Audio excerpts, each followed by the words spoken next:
Hello students, welcome back to our channel and I am your physics lecturer. In today's video, we are going to derive the expression for refractive index of material of prism in terms of angle of prism and the angle of minimum deviation. Okay, what is this angle of minimum deviation? We will study later on. First, we will derive the expression. Okay, this is a very important question. It is asked for 5 marks. Okay. Right.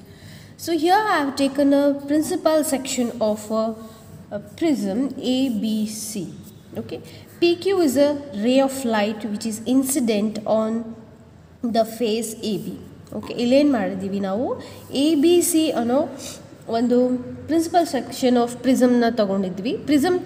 ಪ್ರಿಸಮಿಂದು principal section ಅಂದರೆ ಅದು ಮುಂದ್ಗಡೆ triangle shape ಏನು ಅದು ಮಾಡುತ್ತೆ ಅದನ್ನು ನಾವು ಇಲ್ಲಿ draw ಮಾಡ್ತೀವಿ. ಎಂಟೈರ್ ಪ್ರಿಸಮ್ ಡ್ರಾ ಮಾಡಲ್ಲ. ಓಕೆ, ನೆಕ್ಸ್ಟ್ PQ ಇದು ray of incidence. Okay, so ಇಲ್ಲಿ ಇನ್ಸಿಡೆಂಟ್ ಆಗಿದೆ. ಇದು ಯಾವ ಫೇಸಿಗೆ? AB ಫೇಸಿಗೆ ಇನ್ಸಿಡೆಂಟ್ ಆಗಿದೆ. ಸೊ ರೈಟ್ ನಾವು ಇಲ್ಲಿ ಏನು ಮೀಡಿಯಮ್ ಇಲ್ಲ, ಹಾಗಾದರೆ ಏರ್ ಇದೆ ಅಂತ ಅರ್ಥ. Right, so this is a rarer medium and this prism is a denser medium. Right, ಇದು ರೇರರ್ ಮೀಡಿಯಮ್, ಇದು ಡೆನ್ಸರ್ ಮೀಡಿಯಮ್. ಹಾಗಾದರೆ ಇಲ್ಲೇನಿದೆ? ಇಲ್ಲೂ ಕೂಡ ಏರ್ ಇದೆ. ಅಂದರೆ ಇದು ಯಾವ್ದು medium? Rarer medium. Okay, right. ಇವಾಗ ರೇ ಆಫ್ ಲೈಟ್ ಇಲ್ಲಿ ಇನ್ಸಿಡೆಂಟ್ ಮಾಡಿದ್ವಿ ಅಂದಮೇಲೆ we need to draw here normal in order to see the angle of incidence. So normal ಹೇಗೆ ತೆಗಿತೀವಿ?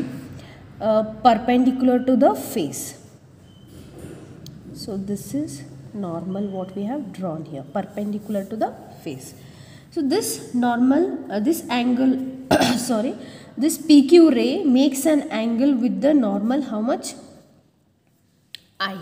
So what is I here? It's an angle of incidence. PQ ಈ point ಇದು angle ಅಂತ ಅಂದ್ಕೋಬೇಡಿ, ಇದು ಕ್ಯೂ ಇಲ್ಲಿ. ರೈಟ್, ಇವಾಗ ray of light from where it is travelling from rarer to denser. So when a ray of light travels from rarer to denser, what happens? It bends towards the normal. ಹಾಗಾದರೆ refracted ರೇ ಏನಿದೆ ಅಲ್ಲ, ಈಗ ಈ ರಿಫ್ರ್ಯಾಕ್ಟೆಡ್ ರೇ normal ಹತ್ರ bend ಆಗಬೇಕು. ಯಾವ ರೀತಿ? This way. Right, so this is R refracted ray and this refracted ray I name it as QR. ಈ ಪಾಯಿಂಟ್ನ ಆರ್ ಅಂತ ತಗೊಳ್ತೀನಿ. So what is the angle of refraction here? I will take it as R1.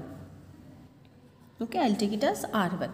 So R1 is the refracting angle. Okay, now you just observe this QR becomes the incident ray for this face of prism. AC ಫೇಸಿಗೆ QR incident ರೇ ಆಗಿ act ಮಾಡುತ್ತೆ. ಇವಾಗ ಈ incident ರೇ ಇಲ್ಲಿ incident ಆಗಿ ಡೆನ್ಸರ್ದಿಂದ ರೇರರ್ಗೆ ಅದೇನಾಗುತ್ತೆ? Emerge ಆಗುತ್ತೆ. ಓಕೆ, ರಿಫ್ರ್ಯಾಕ್ಟ್ ಆಗಿ ಹೊರಗೆ ಬರುತ್ತೆ. ಸೊ ಯಾವ ರೀತಿ? ಓಕೆ, ಇಲ್ಲಿ ರಿಫ್ರ್ಯಾಕ್ಷನ್ ಆಗಬೇಕಂದ್ರೆ ನಾವು ಫಸ್ಟ್ ಏನು ಡ್ರಾ ಮಾಡಬೇಕು? AC ಫೇಸಿಗೆ ಒಂದು ನಾರ್ಮಲ್ ಡ್ರಾ ಮಾಡಬೇಕು. Right, so draw a normal to the AC face.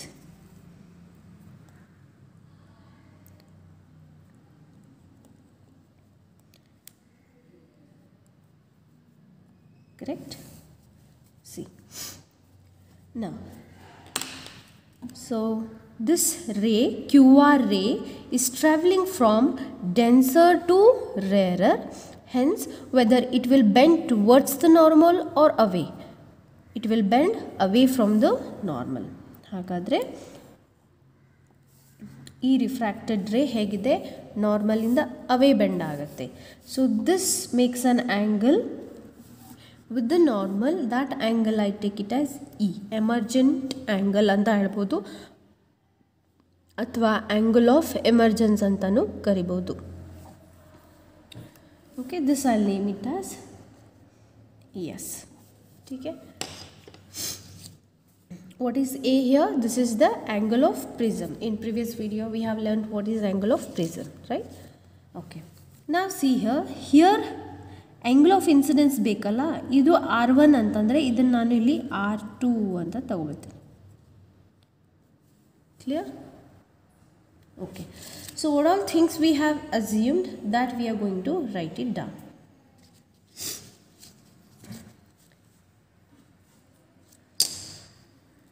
Okay, I just write it here. What is ABC?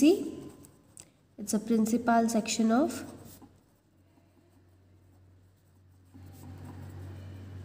prism. Yes, I have written here. ABC is what? It's the principal section of prism. A is the angle of incidence. PQ is the incident ray. QR is the refracted ray. RS is the emergent ray.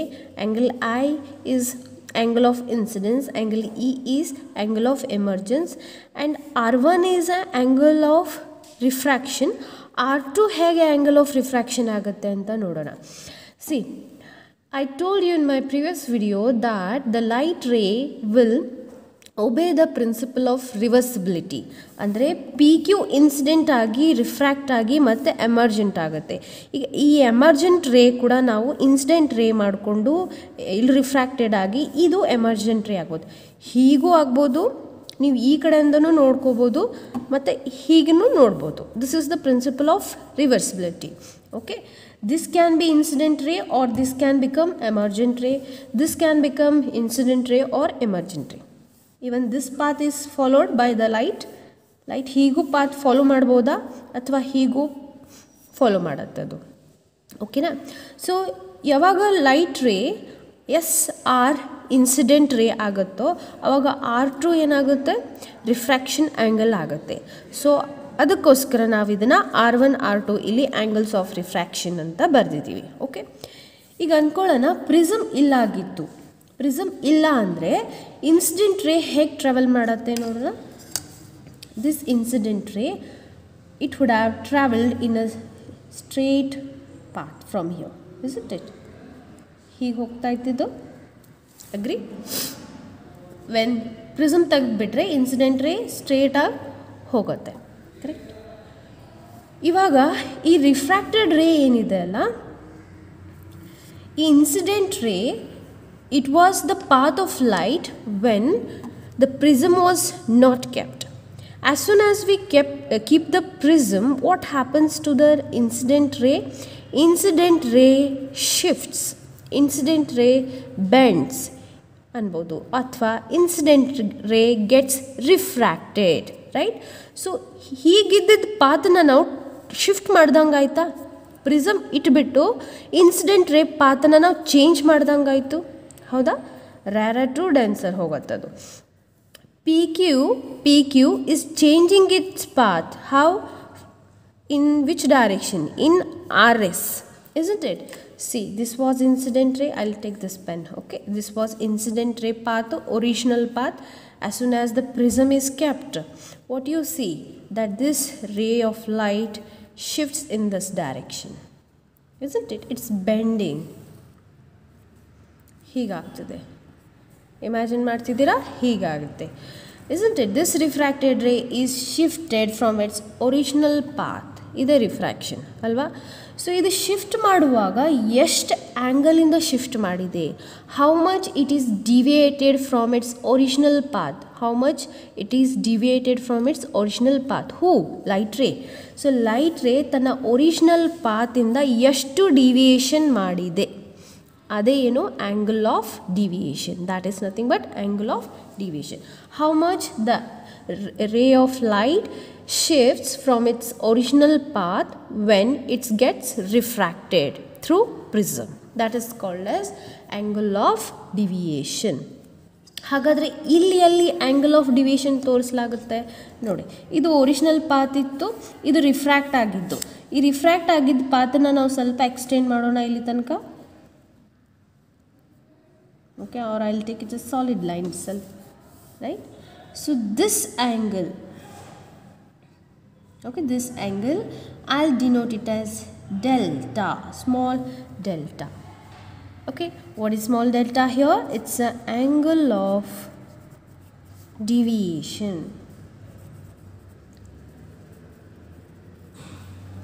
Right now it's just an angle of deviation.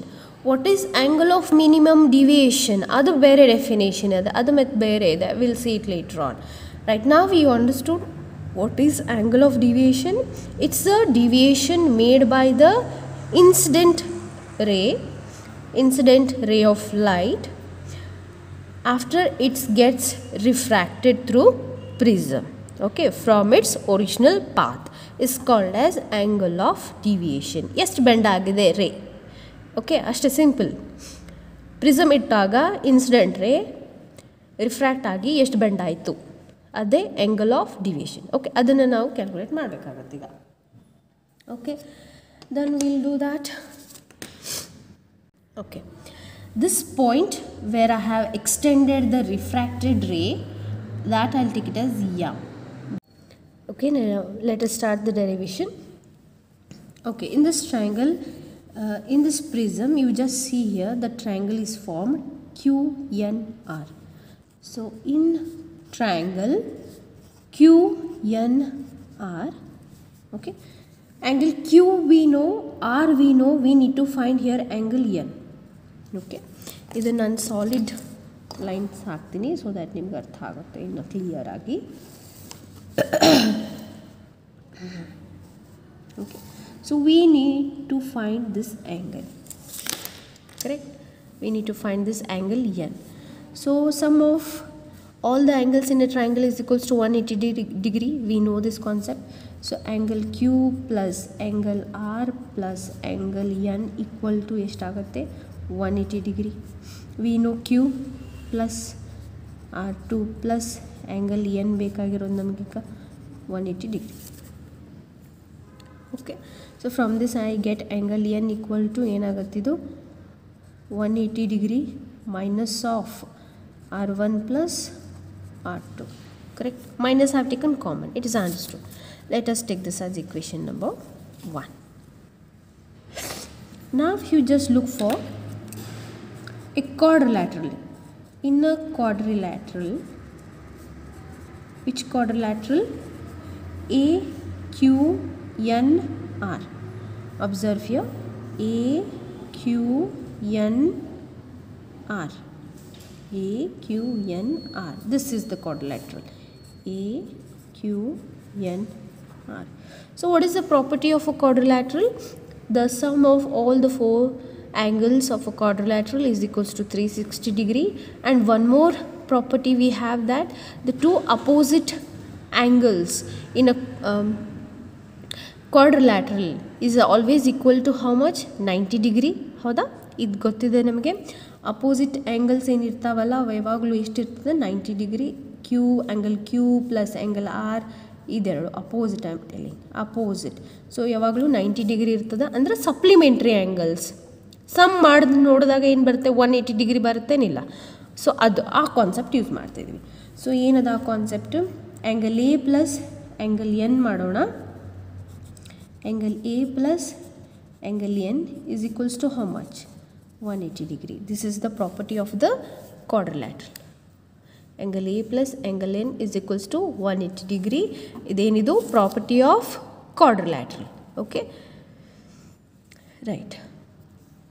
Now I require here angle A. I know already N from the equation 1. So shall I substitute that now? Angle N substitute ಮಾಡಿ 180 degree minus R1 plus R2 is equals to 180 degree. How we got it? From equation 1. Clear? Okay. Angle A 180 cancel ಆಗಿಬಿಡತ್ತೆ, ಅದು 0 ಆಗುತ್ತೆ. ಈ ಕಡೆ ಕಳಿಸಿದ್ರೆ minus 0. Minus of R1 plus R2 ಉಳಿಯುತ್ತೆ. ಈ entire ಈ ಕಡೆ ಕಳಿಸಿ ಪಾಸಿಟಿವ್ ಆಗುತ್ತದು ಪ್ಲಸ್ R2. ಇದು ನಮ್ಮದು ಆ್ಯಂಗಲ್ ಆಫ್ ಪ್ರಿಸಮ್ ನಮಗೀಗ ಸಿಕ್ಕಿದೆ.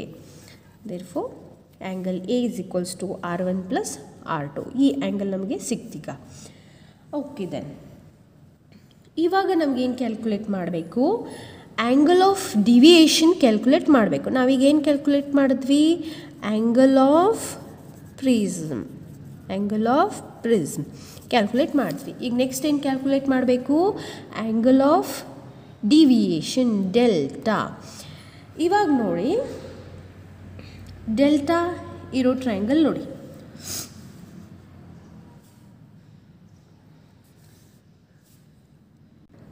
Okay, now we need to consider another triangle QMR. Okay, QMR consider ಮಾಡಬೇಕೀಗ. Understanding? Okay, we need to consider now. Where shall I do? I'll write here. Consider triangle QMR. Okay, in triangle QMR, what is the angle we need to calculate now? Ignore. This is one ray, here one ray. You just forget this. Okay, look at the pen tip how it moves. Idu one line, idu one line. Eradu intersect agidya. Okay. ಹಾಗಾದರೆ ಇಲ್ಲಿ vertically opposite angles concept apply ಮಾಡಬಹುದು. ಇದು angle I ಅಂದರೆ this entire angle, ಈ dotted line ಮತ್ತು ಈ ಕರಿ line. Okay, this entire angle is angle I ಅಂತ ಅನ್ಕೋಬೋದಾ? ಹೌದಾ? ಬಟ್ ಇಲ್ಲಿ R1 ಇರೋದ್ರಿಂದ ಈ ಆ್ಯಂಗಲ್ ಕ್ಯಾಲ್ಕುಲೇಟ್ ಮಾಡ್ಬೇಕು ನಾವೀಗ. Okay, we need to calculate this angle. Angle MQR I want. What is angle MQN? MQN ಏನಿದೆ ಆ್ಯಂಗಲ್? ಆ್ಯಂಗಲ್ I ಇದೆ. ಆ್ಯಂಗಲ್ Q ಗೊತ್ತಿರೋದ್ರಿಂದ ನಾವೇನು ಮಾಡ್ತೀವಿ, ಆ್ಯಂಗಲ್ I ಜೊತೆಗೆ ಇದನ್ನು ಮೈನಸ್ ಮಾಡಿ ಅಷ್ಟೇ. ಈಗ ಅಂದ್ಕೊಳ್ಳಿ, ಇದು 60 ಇತ್ತು, ಇದು 30 ಇತ್ತು. ಇದು 60 ಇತ್ತು, ಇದು 30 ಇತ್ತು. ಇಲ್ಲಿ 60 ಇದೆ ಅಂದ್ಕೊಳ್ಳಿ. ಹಾಂ, ಇಲ್ಲಿ 60. ಹಾಗಾದ್ರೆ ಇದು ಎಂಟೈರ್ ಆ್ಯಂಗಲ್ ಎಷ್ಟಾಗುತ್ತೆ? 60. ಆದರೆ ರಿಫ್ರ್ಯಾಕ್ಟೆಡ್ ಆ್ಯಂಗಲ್ 30 ಬಂದಿದೆ ಅಂದ್ಕೊಳ್ಳಿ. ಸೊ ಹಾಗಾದ್ರೆ ಈ ಆ್ಯಂಗಲ್ ಎಷ್ಟಾಗುತ್ತೆ? 60 ಮೈನಸ್ 30 ಡಿಗ್ರಿ ಆಗುತ್ತೆ. ಅಥವಾ ಹೀಗೆ ಅಂದ್ಕೊಳ್ಳಿ, ಇದು 40 ಡಿಗ್ರಿ ಇತ್ತು, ಇದು 45 ಡಿಗ್ರಿ ಬಂದಿದೆ ಅಂದ್ಕೊಳ್ಳಿ. ಓಕೆ, ಇದು 40 ಡಿಗ್ರಿ, ಇದು 45 ಡಿಗ್ರಿ. ಈ ಆ್ಯಂಗಲ್ ಎಷ್ಟು? ಇದು 40, ಇದು ಎಂಟೈರ್ ಆ್ಯಂಗಲ್ 40, ಇದು 45 ಡಿಗ್ರಿ. 40 ಮೈನಸ್ 45 ಡಿಗ್ರಿ ಎಷ್ಟಾಗುತ್ತೆ? 5. ಓಕೆ, ಇದು ಆ್ಯಂಗಲ್ ಎಷ್ಟು? 5. ನೀವು ಈ ಆ್ಯಂಗಲ್ ಹೆಂಗೆ ಕಂಡು ಹಿಡಿತೀರಾ? I minus R1, because this vertically opposite angle ಆಗುತ್ತೆ ಅದಕ್ಕೆ. ಓಕೆ, ಅದನ್ನು ಡೈರೆಕ್ಟ್ಲಿ ಬರಿತೀನಿ. Angle QMR is equals to I minus R1. Okay, similarly look here, angle R, MRQ. ಈಗ ನೋಡಿ, ಇದೊಂದು ಲೈನು, ಇದೊಂದು ಲೈನ್, ಹೀಗಾಗಿದೆ. ವರ್ಟಿಕಲಿ ಅಪೋಸಿಟ್ ಆ್ಯಂಗಲ್ ತೊಗೋಬೋದಾ? ಇ ಇಲ್ಲ ಅಂತಂದರೆ ಇದು ಎಂಟೈರ್ ಆ್ಯಂಗಲ್ ಎಷ್ಟಾಗುತ್ತೆ? Entire angle becomes E. Then what about this angle? E minus R2. ಇದು ಆ್ಯಂಗಲ್ ಎಷ್ಟು? E minus R2. ಇಲ್ಲಿ 50 ಡಿಗ್ರಿ ಬಂದಿದೆ ಅಂದ್ಕೊಳ್ಳಿ, ಇಲ್ಲಿ 10 ಡಿಗ್ರಿ ಬಂದಿದೆ ಅಂದ್ಕೊಳ್ಳಿ. ಓಕೆ, 50 ಇದು 10. ಹಾಗಾದ್ರೆ ಇದು ಎಂಟೈರ್ ಆ್ಯಂಗಲ್ ಎಷ್ಟಾಯಿತು? 50 ಮೈನಸ್ 10 40. ಈ ಆ್ಯಂಗಲ್ ಎಷ್ಟಾಗುತ್ತೆ? 40. ಗೊತ್ತಾಗ್ತಿದೆಯಾ? E minus R2, because this is vertically opposite angle. Same concept ಇಲ್ಲಿ ಹಚ್ಚಿದ್ದದು. ಸೊ ಹಾಗಾದರೆ ಇದೇನಾಗುತ್ತೆ? E minus R2. ಸೊ ನಮಗೆ ಇದೆರಡು ಆ್ಯಂಗಲ್ ಸಿಗ್ತಾ, ಇಲ್ಲಿ ಬರೆಯೋಣ. I minus R1, this is E minus R2. Clear?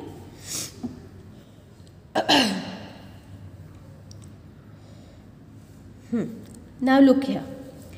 ಈ ಟ್ರಯಾಂಗಲಿಗೆ is it not delta is become the exterior angle?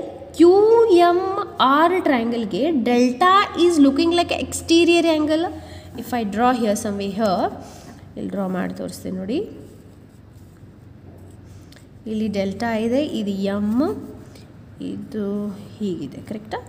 So ಇದು ಕ್ಯೂ, ಇದು ಆರ್. ಈ ಆ್ಯಂಗಲ್ ನಮ್ಗೆ ಗೊತ್ತಿದೆ I ಮೈನಸ್ R1, ಇದು ಗೊತ್ತಿದೆ E ಮೈನಸ್ R2. ನೋಡಿ ಈ ಟ್ರಯಾಂಗಲ್ಗೆ ಇದು ಎಕ್ಸ್ಟೀರಿಯರ್ ಆ್ಯಂಗಲ್ ಆಗಿದೆಯಲ್ಲ, ಸೊ ಪ್ರಾಪರ್ಟಿ ಏನಿದೆ, exterior angle is equals to the sum of interior opposite angle. ಇದಕ್ಕೆ ಅಪೋಸಿಟ್ ಯಾವ್ಯಾವ ಅದಾವು, ಇವೆರಡು, ಇದೆರಡರದ್ದು ಸಮ್ ಮಾಡಿದ್ರೆ ನಮಗೆ ಡೆಲ್ಟಾ ವ್ಯಾಲ್ಯೂ ಸಿಗುತ್ತೆ. ಓಕೆ, ಹಾಗಾದ್ರೆ ಬರೆಯೋಣ. So what is delta here? Delta is a exterior angle, and this exterior angle is equals to what? Sum of the opposite sum of the interior opposite ಆಗಬೇಕದು, interior opposite angle. So ಹಾಗಾದರೆ delta is equals to, we will add these two now. What do you get?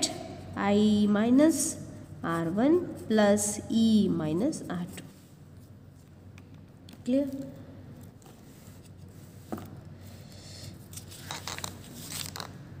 Now we'll simplify this. Delta is equals to I plus E madana minus R1 plus R2 madana. What is R1 plus R2? What is R1 plus R2? It is equals to A. So this can be written as angle A, or just A antanu baribodu, or delta is equals to I plus E minus A. I plus E, this is R1 plus R2 equal to angle A that I have substituted. Okay, so here we are going to do an experiment. Okay, ಇಲ್ಲಿ ನಾವು ಏನು ಮಾಡ್ತೀವಿ, ಒಂದು experiment ಮಾಡ್ತೀವಿ. Angle of incidence change ಮಾಡ್ದಂಗೆಲ್ಲ angle of deviation ಕೂಡ change ಆಗುತ್ತೆ. ನೋಡಿ, ಇದು ಆ್ಯಂಗಲ್ ಚೇಂಜ್ ಆದರೆ ಈ ಆ್ಯಂಗಲ್ ಕೂಡ ಚೇಂಜ್ ಆಗ್ತಾ ಬರುತ್ತೆ. Angle of deviation goes on changing. ಇಲ್ಲಿ ಒಂದು ಗ್ರಾಫ್ ಬರುತ್ತೆ, so that we have to plot here. Okay, a graph of angle of incidence with angle of deviation is drawn. How? Just see.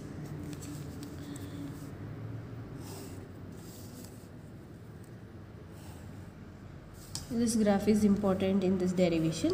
So here we will take angle of deviation here. This is angle of deviation versus angle of incidence. Okay. So first 0 iddaga you will see that, okay, whenever we take the readings, ನಾವು readings ತಗೋತೀವಿ, experiment ಮಾಡಿದ್ವಿ ಅಂತ ಅಂದ್ಕೊಳ್ಳಿ. So starting degree angle of incidence starting ಏನು ಬರುತ್ತೆ ಗೊತ್ತಾ, very high.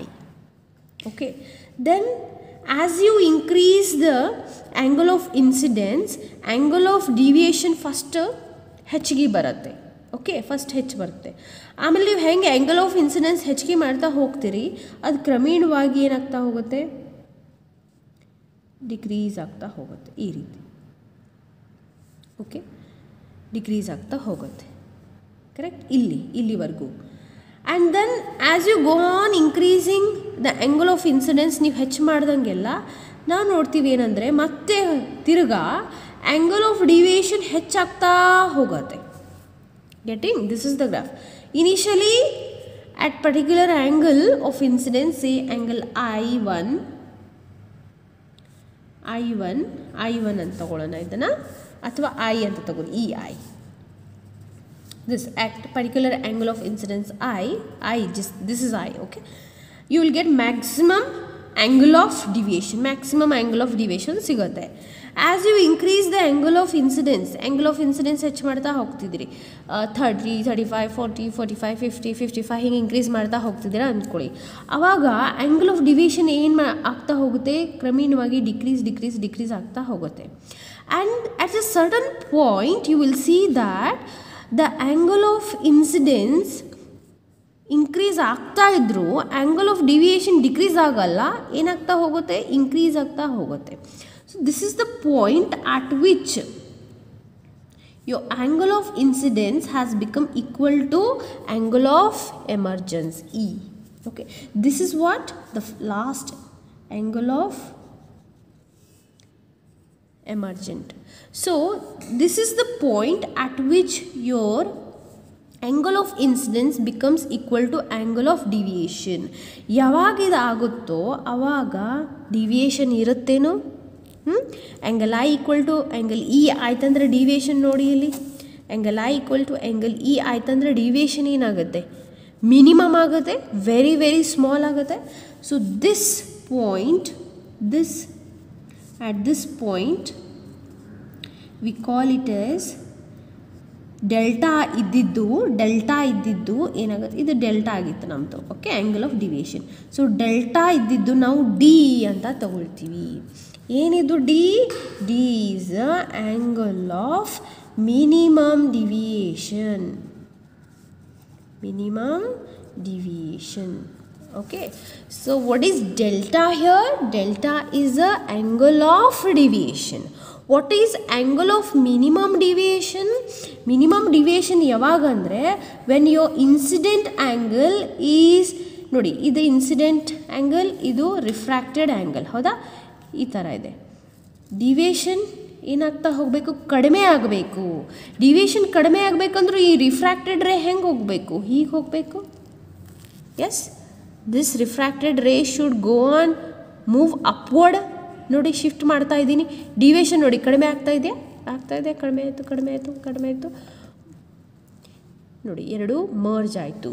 ಅಂದರೆ ನಮ್ಮ ಇನ್ಸಿಡೆಂಟ್ ಆ್ಯಂಗಲ್ ಮತ್ತು ರಿಫ್ರಾಕ್ಟೆಡ್ ಆ್ಯಂಗಲ್ ಎರಡು ಈಕ್ವಲ್. ಇದರ ಅರ್ಥ ಏನು, ಆ್ಯಂಗಲ್ ಆಫ್ ಡಿವಿಯೇಷನ್ ಕಡಿಮೆ ಆಗ್ತಾ ಇದೆ ಅಂತ ಅರ್ಥ. ಅಂದರೆ ರಿಫ್ರಾಕ್ಟೆಡ್ ರೇ ಮತ್ತು ಇನ್ಸಿಡೆಂಟ್ ರೇ ಎರಡು ಕೂಡ್ಕೋತಾ ಇದೆ, ಎರಡು ಓವರ್ಲ್ಯಾಪ್ ಆಗ್ತಿದೆ ಅಂತ ಅಂದ್ಕೋಬೇಕು. ಓಕೆ, ಸೊ ಅವಾಗ ಎರಡೂ ಜಾಯಿನ್ ಆಗಿಬಿಟ್ರೆ, ಓವರ್ಲ್ಯಾಪ್ ಆಗಿಬಿಟ್ರೆ, angle of incident becomes equal to angle of emergent. Okay, so this condition shows that deviation is becoming zero, or you can say deviation is very very small ಅಂತ ಹೇಳ್ಬೋದು, ಅಥವಾ deviation is goes on decreasing ಅಂತ ಹೇಳ್ಬೋದು. ಈಗ deviation ಸಣ್ಣದಾಯ್ತಂದ್ರೆ ಏನು ಹೇಳ್ತೀವಿ, ಅದಕ್ಕೆ minimum ಅಂತ ಹೇಳ್ತೀವಿ. ಸೊ ಅದು angle of minimum deviation, angle of ಕಡಿಮೆ ಡಿವಿಯೇಷನ್. ಅಂಡರ್ಸ್ಟ್ಯಾಂಡಿಂಗ್? ಸೊ ಹಾಗಾದರೆ ಇಲ್ಲಿ ಆ್ಯಂಗಲ್ ಆಫ್ ಮಿನಿಮಮ್ ಡಿವಿಯೇಷನ್ ನಾವು ಕ್ಯಾಪಿಟಲ್ ಡಿ ಇಂದ ಡಿನೋಟ್ ಮಾಡ್ತೀವಿ. ಸೊ ಈ ಗ್ರಾಫ್ನ ನೀವು ಈ ಡೆರಿವೇಷನಲ್ಲಿ ಡ್ರಾ ಮಾಡಬೇಕು. ಫಸ್ಟ್ ಇಷ್ಟೆಲ್ಲ ಸ್ಟೆಪ್ಸ್ ಬರೀತೀರಿ, ಡಯಾಗ್ರಾಮ್ ಹಾಕ್ತೀರಿ, ಇದೆಲ್ಲ ಬರೀತೀರಿ, ಆಮೇಲೆ ಗ್ರಾಫ್ ಮುಖಾಂತರ ನೀವು ಆ್ಯಂಗಲ್ ಆಫ್ ಮಿನಿಮಮ್ ಡಿವಿಯೇಷನ್ನ ಎಕ್ಸ್ಪ್ಲೇನ್ ಮಾಡ್ತೀರಿ. Okay, next further will see. Okay, minimum deviation ಯಾವಾಗ, at minimum deviation. Okay, deviation spelling ತೊಗೊಂಬರ್ತೀನಿ. ಹಾಂ, ಡಿವಿಯೇಷನ್ ಏನೇನಾಗ್ತದೆ ನೋಡಿ, ಐ ಈಕ್ವಲ್ ಟು ಇ ಆಗುತ್ತೆ. If I equal to E, ಹಾಗಾದರೆ ಆ್ಯಂಗಲ್ ಆಫ್ ಡಿವಿಯೇಷನ್ನ ನಾನು ಏನಂತ ತೊಗೊಂಡಿದ್ದೀನಿ, D. What is this, angle of minimum deviation. ಏನೇನು ಚೇಂಜಸ್ ಆಗ್ತದೆ ಅದನ್ನು ಬರೀತಾ ಇದ್ದೀವಿ ಅಷ್ಟೇ, ಏನು ದೊಡ್ಡ ಕೆಲಸ ಇಲ್ಲ ಇಲ್ಲಿ. ಓಕೆ, ಹಾಗಾದರೆ refracted angles ಏನಿತ್ತಲ್ಲ I1 and I2, ಅವು ಏನಾಗ್ತಾವು, ಈಕ್ವಲ್ ಆಗ್ತಾವು. Look at the diagram. See, ಇದು ಇನ್ಸಿಡೆಂಟ್ ರೇ ಆಗಿತ್ತು, ರೈಟ್, ಇದು ರಿಫ್ರಾಕ್ಟೆಡ್ ರೇ. ಸೊ ರಿಫ್ರಾಕ್ಟೆಡ್ ರೇ ನೋಡಿ ಇನ್ಸಿಡೆಂಟ್ ಜೊತೆ ಮರ್ಜ್ ಆಗ್ತಾ ಇದೆ, ಡಿವಿಯೇಷನ್ ನೋಡಿ ಕಡಿಮೆ ಆಗ್ತದೆ, ಮೇಲೆ ಹೋಗ್ತಾ ಇದೆ ಅಂದರೆ ಡಿವಿಯೇಷನ್ ಏನಾಯಿತು, ರಿಫ್ರಾಕ್ಟೆಡ್ ರೇ ಮೇಲೆ ಹೋಗ್ತಾ ಇದೆ, ಡಿವಿಯೇಷನ್ ಕಡಿಮೆ ಆಗ್ತದೆ. ಈ ಆ್ಯಂಗಲ್ ಹೆಂಗೆ ಹೋಗ್ಬೇಕಿದ್ದು, ಮೇಲೆ ಹೋದರೆ ಡಿವಿಯೇಷನ್ ಕಮ್ಮಿ ಆಗ್ತದಲ್ಲ. ಕಡಿಮೆ ಆಯಿತು. ಹಾಗಾದರೆ ಆ್ಯಂಗಲ್ ಆಫ್ ರಿಫ್ರಾಕ್ಷನ್ ಮತ್ತು ಇದೆರಡು ಏನಾಗ್ತಾವ, ಈಕ್ವಲ್ ಆಗ್ತಾವ. Okay, so therefore R1 equal to R2 equal to R ಅಂತ ತಗೋತೀನಿ ನಾನಿಲ್ಲಿ. ಓಕೆ, ಹಾಗಾದರೆ ಏನಾಗುತ್ತೆ ನೋಡಿ, ಏನಿದೆ ನಮ್ಮದು R1 plus R2, This becomes what? R plus R, which is equals to what? Sorry, small r ಅಲ್ಲ, small r 2 r ಆಯ್ತು. ಇದರಿಂದ ನಮ್ಗೆ r ವ್ಯಾಲ್ಯೂ ಸಿಗ್ತದ, r equal to a by 2 ಆಯ್ತು. ಅರ್ಥ ಆಗ್ತದೆ? r1 equal to r2, r ಆಯಿತು. a angle of deviation, sorry, angle of prism. Angle of prism is what? r1 plus r2 equation find ಮಾಡಿದ್ದೀವಲ್ಲ. So r1 r ಹಾಕಿದ್ವಿ, 2r ಇತ್ತು. From this I'll get r value ನಂಗೆ ಸಿಕ್ಕಾಯ್ತು ಈಗ. Correct. ಇವಾಗ ನಮಗೇನು ಬೇಕು? ಆ್ಯಂಗಲ್ ಐ ಬೇಕು. ಯಾಕೆ ಈ ಥರ ಮಾಡ್ತಿದ್ದೀವಿ ನಾವು ಅಂದರೆ, ಫೈನಲಿ ನಾವು ಸ್ನೆಲ್ಸ್ ಲಾ ಅಪ್ಲೈ ಮಾಡಿ ರಿಫ್ರ್ಯಾಕ್ಟಿವ್ ಇಂಡೆಕ್ಸ್ ಆಫ್ ಪ್ರಿಸಮ್ ತೆಗಿತಾ ಇದ್ದೀವಿ. ಏನದ Snell's law? Refractive index of a medium is equals to sine I by sine R. ಇದೇನಿಲ್ಲ, ನಮಗೀಗ ಆರ್ ವ್ಯಾಲ್ಯೂ ಸಿಗ್ತಾ, ಇದರಿಂದ a by 2. ಈಗ ನಮಗೆ ಬೇಕಾಗಿರೋದು ಐ ವ್ಯಾಲ್ಯೂ. ಆಮೇಲೆ ನಾವು ಈ ಫಾರ್ಮುಲಾ ಸಬ್ಸ್ಟಿಟ್ಯೂಟ್ ಮಾಡಿಬಿಡ್ತೀವಿ. ಅದೇ ನಮ್ಮದು ರಿಫ್ರ್ಯಾಕ್ಟಿವ್ ಇಂಡೆಕ್ಸ್, ಅದೇ ನಮ್ಮದು ಉದ್ದೇಶ ಅಲ್ವಾ ಈ ಡೆರಿವೇಷನಲ್ಲಿ. ಓಕೆ, ಇವಾಗ ಐ ಬೇಕಂದರೆ ಏನು ಮಾಡಬೇಕೀಗ? ಈಕ್ವೇಷನ್ ಯೂಸ್ ಮಾಡೋಣ. By using delta equation. ಏನದದು? I plus E minus of A ಅಂತಿದೆ ಅಲ್ಲ, ಈ ಈಕ್ವೇಷನ್ ಯೂಸ್ ಮಾಡೋಣ. ಇವಾಗ ಡೆಲ್ಟಾ ಐ ಇದು ಇಸ್ ಈಕ್ವಲ್ ಟು ಏನಾಗಿದೆ? ಡಿ ಆಗಿದೆ. ಐ ಪ್ಲಸ್ ಇ ಎರಡೂ ಈಕ್ವಲ್ ಆಗಿದೆ, ಹೌದಾ? ಐ ಪ್ಲಸ್ ಐ ಆಯಿತು, ಮೈನಸ್ ಇದು ಎ ಹಾಗೆ ಇಡೋಣ. ಓಕೆ, ಇದು ವ್ಯಾಲ್ಯೂ ಸಿಕ್ಕಿದೆಪ್ಪ ಅಂತ ಇಲ್ಲಿ ಹಾಕೋದು ಬೇಡ, ಇದು ಹಾಗೆ ಇಡೋಣ. ಸೊ ಡಿ ಈಕ್ವಲ್ ಟು ಏನಾಯಿತು? 2i minus A. We require i value. So ಎನ ಈ ಕಡೆ ಕಳಿಸಿ. 2i ಈಕ್ವಲ್ ಟು ಏನಾಯಿತು? D plus A. I equal to ಏನು ಬರುತ್ತೆ? D plus A by 2. Okay, so we got i value and r value. Finally what you are going to do? Final step, applying Snell's law. What is Snell's law? Refractive index is equals to sin I by sin R. N equal to sin of I ಎಷ್ಟಿದೆ ನೋಡಿ? D plus A by 2 close the bracket divided by R ಎಷ್ಟಿದೆ ನೋಡಿ? sin of R A by 2. So this is the expression for refractive index of material of a prism. Okay, so that's very simple derivation we have in our syllabus this year. Do practice this, it's a very important one. Okay, practice this. Thank you for watching the videos.